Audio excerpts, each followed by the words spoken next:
Düşünürəm ki, dəyərli izləyicilərimiz, Qarabağın belə günündə də Qarabağa sahib çıxmaq lazımdır, Qarabağın yanında olmaq lazımdır, səhvi ilə, düzü ilə.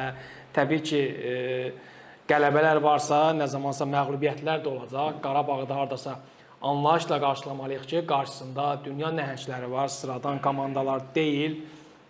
Yəni, arxada qalan turlarda kifayət qədər böyük uğurlar bizə qazandırıb. Verilişdən əvvəl də biz qeyd etdik ki, Çempionlar Liqasında mübarizəyə başlayanda, Çempionlar Liqasında vəsiqə qazananda daha çox dua edirdik, arzu edirdik, nə bilim, nə desək ondan edirdik ki, böyük hesablı məğlubiyyətlər yaşanmasın.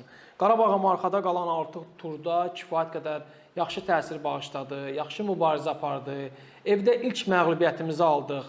Bəli, üzücüdür, hamımız üzür, olmasaydı daha yaxşı olardı. Amma düşünürəm ki, bu məğlubiyyət səbəb olmalı deyil ki, Qarabağ meydanda tək qalsın. Qurban Qurbanov günahkar olsun, Nəriman Axundzadə linç olunsun. Yəni, bu baş məşqçi ilə, bu futbolçularla daha əvvəlki uğurlar qazanılıb.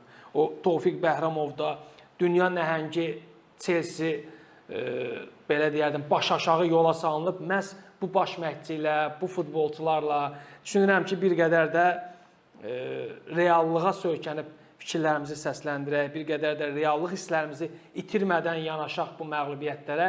Ümid edək ki, bu məğlubiyyət Qarabağa böyüməsi yolunda müsbət təsir edəcək, nəinki mənfi. Qurban Qurbanovun da tez-tez fikirləri olur.